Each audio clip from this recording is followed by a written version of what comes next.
మరో భయంకరమైన బైబిల్ ప్రవచనం ఇదే. యూఫ్రటీస్ నది ఎండిపోయి తూర్పు నుండి కింగ్స్ ఆఫ్ ది ఈస్ట్ ఏకంగా 20 కోట్ల సైన్యం ఇజ్రాయెల్ మీదకు అర్మగెద్దోను యుద్ధానికి వస్తుందని ప్రకటన గ్రంథం 9వ అధ్యాయం 16వ వచనంలో ఉంది.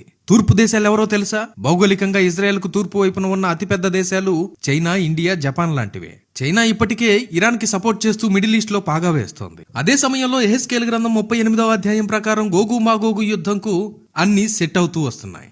యుద్ధంలో రష్యా మాగోగు, ఇరాన్ పారసీక దేశం, టర్కీ తొగర్మా, ఈ 3 దేశాలు ఒకే జట్టుగా మారి ఇజ్రాయెల్ మీదకు దండెత్తి వస్తాయని బైబిల్ చెబుతోంది.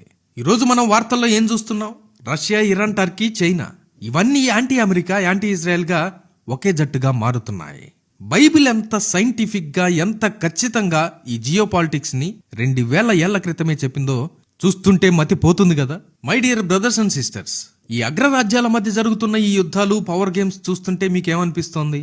లోకంలో ఉన్న బిలీనియర్లు బంకర్లు కట్టుకుంటున్నారు, రాజులు న్యూక్లియర్ బాంబులు రెడీ చేసుకుంటున్నారు, చైనా డ్రాగన్ రెచ్చిపోతుంది, టర్కీ బెదిరిస్తోంది.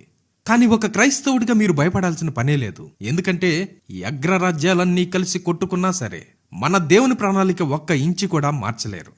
ఈ 10 రాజులు రాకముందే, ఈ మహాశ్రమల కాలం స్టార్ట్ అవ్వకముందే నజరేయుడైన యేసుక్రీస్తు తన సంఘాన్ని మేఘాల మీద ఎత్తుకుపోబోతున్నాడు.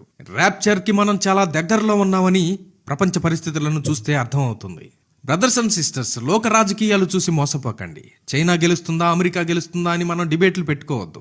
అల్టిమేట్ గా గెలిచేది, ఎప్పటికీ సింహాసనం మీద కూర్చునేది మన దేవుడైన యేసుక్రీస్తు మాత్రమే. మీరు ఇంకా లోక సంబంధమైన పనుల్లో, పాపంలో ఉంటే వెంటనే దేవుని వైపు తిరగండి.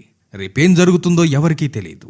కనుక తప్పకుండా మనమందరం సిద్ధంగా ఉండాల్సిన పరిస్థితుల్లోకి మనం ఎంటర్ అయ్యాం.